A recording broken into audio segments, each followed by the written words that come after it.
we're going to do a very valuable public service. We're going to help you talk to your children about television. Yes. On the airline I fly, we got the seatback televisions, and they have the live satellite television feed. My entire row is children, and each one of these kids has an thing, an iPad, an iPod, whatever. And the kid next to me, the aisle over, starts poking around with the seatback television.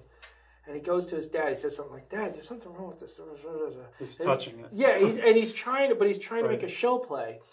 And his dad goes, "Oh, that's television. It doesn't play what you want. It only plays what's on." That's the hardest thing to explain to a kid. And the kid "Oh, I'll watch Phineas and Ferb on my iPad," and pulls the iPad out of the seat back and just ignores the television. So then the very next week I go on vacation with my family. Now my kids have no experience with the EPG. That's not the way they do TV.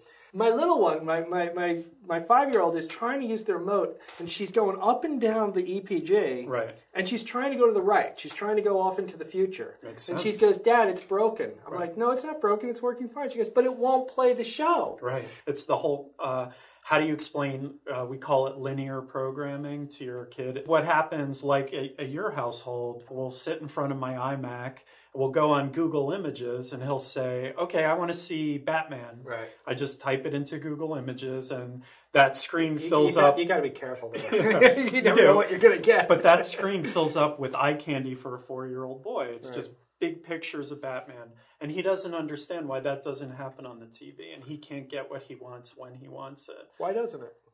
It's a rights issue, Marty. It's a rights. It's windowing of content. It's, closing the access to content based on, contracts. That's all it is. Yeah, but when it comes to our kids, I don't think they care. And actually, I think it goes beyond our kids. I mean, are we really preserving anything by having this rights model anymore? Or are we actually in a state now where they're leaving money on the table?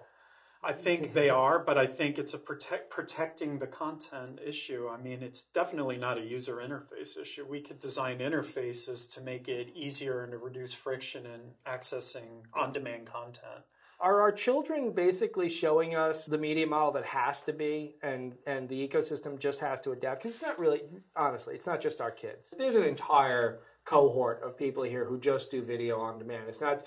The children have this pleasing kind of, "I don't get it, Daddy." Right. But the people who do get it don't care about your business model. I am seeing customers coming to us, content customers, who are willing to deploy a transmedia or omni-channel strategy that is more child-friendly, if you would, where there is no time, there is, it's just on demand. Right. Well, then what? Okay, so now every piece of content is available at all times. The vision, yeah. Well, I don't want every piece of content available to my 5-year-old. So then what happens? What if she gets what she wants? Everything is available. That means everything is available, and I'm scared of that. Then the onus is on the designers to put in, and the product owners to put features in place to give you as a parent control over the content that's accessible. Yeah.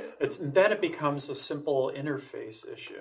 Here at EPAM Empathy Lab, we kind of have two tracks of clients in media and entertainment. We have content owners, and we have distributors who are trying to package lots of different content. Aggregators. Pay TV companies, collectively. Are they the curators, the pay TV companies? Are they a brand that could be trusted as a curator in this environment? The brand perception of a cable company or pay TV provider is still largely pipes and plumbing, right? It's the cable that brings the content to my home. It's not thought of as an entertainment service. Pay TV providers have a long way to go to change their brand perception such that consumers would accept their editorial voice and their curation of content. But back to the children question, what about if they would build the service to put parental controls and limits? Right. Then you're the curator. But I'm a curator facilitated by a technology service stack. I mean, I've yet to see a really good parental curation thing that works at the pay TV provider level. The pay TV provider has to realize that they're being disrupted.